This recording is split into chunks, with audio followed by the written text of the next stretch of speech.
Belgium was a small country in Europe. It was not very powerful. King Leopold II was its king. He was a greedy man. He wanted colonies for Belgium. Colonies would make him rich. Leopold set his sights on Africa. He wanted the Congo River basin. This was a vast and unexplored region. Leopold hid his true intentions. He pretended to be interested in exploration and philanthropy. He spoke about ending the slave trade. However, Leopold's real goal was to exploit the Congo's resources. Rubber and ivory were highly valuable. Leopold wanted to control these resources. Leopold used clever and often deceitful tactics to gain control of the Congo, a vast and resource-rich region in Central Africa. He sent explorers and missionaries to the region, presenting them as benevolent figures bringing civilization and Christianity. These representatives made treaties with local chiefs, often under false pretenses. The chiefs did not understand the treaties, which were written in European languages and filled with legal jargon.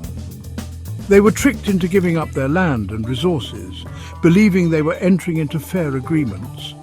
Leopold also used his immense wealth and influence to further his ambitions. He gained support from other European powers who saw potential benefits in his endeavors. They recognized his claim to the Congo, legitimizing his control over the region. In 1885, Leopold achieved his goal after years of strategic maneuvering. He established the Congo Free State, a vast territory under his direct control. It was a personal possession, not an official colony of Belgium. This distinction allowed Leopold to rule with absolute authority, free from Belgian governmental oversight. Leopold had absolute power over the Congo and its people, exploiting them for his gain. He was now the sole ruler of a territory 80 times larger than Belgium, a testament to his ruthless ambition.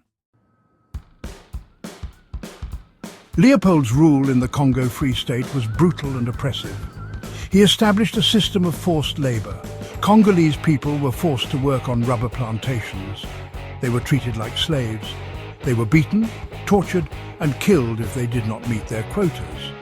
Leopold's agents, driven by greed, committed horrific atrocities. They terrorized villages and took hostages. They even cut off the hands of men, women, and children. This was to enforce obedience and instill fear. The severed hands became a symbol of the brutality of Leopold's regime. The consequences of Leopold's rule were devastating. Millions of Congolese people died. They died from starvation, disease, and overwork. The population was decimated. The once thriving Congo was left in ruins. The atrocities committed in the Congo Free State did not go unnoticed. A few brave individuals, including missionaries and journalists, witnessed the horrors firsthand. They began to speak out against Leopold's regime. They wrote articles, books, and pamphlets. They exposed the truth about the Congo Free State to the world. One of the most important figures in exposing Leopold's crimes was Edmond Dane Morel, a man whose dedication and perseverance would change the course of history. Morel was a British shipping clerk, working diligently in the early 1900s.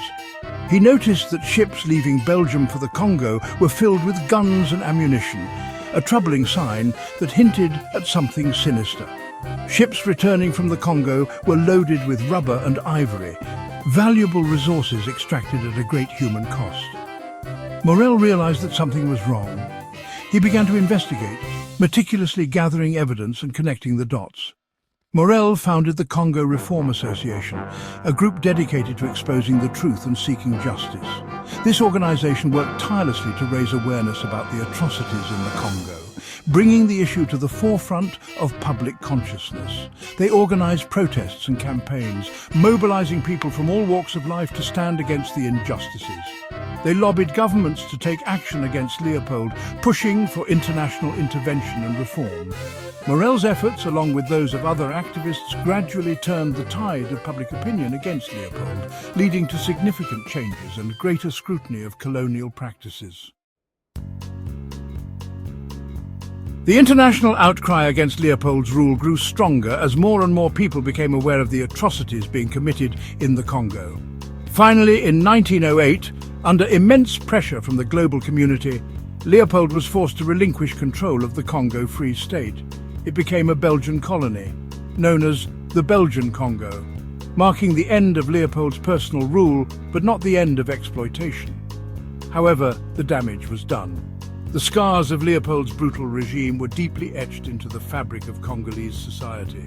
The legacy of Leopold's reign of terror continued to haunt the Congo for decades to come, leaving a trail of suffering and loss. The Congo Free State remains a dark chapter in human history, a stark reminder of the horrors of unchecked power. It serves as a reminder of the dangers of greed, imperialism, and unchecked power, and the devastating impact they can have on a nation and its people. The atrocities committed during Leopold's rule had a profound impact on the Congo, shaping its history and its future. They contributed to the country's political instability, economic exploitation, and social divisions, issues that have persisted for generations. These problems continue to plague the Democratic Republic of Congo to this day, a testament to the enduring impact of its troubled past. If you found this story compelling, please like and subscribe to emgotvhistory for more stories.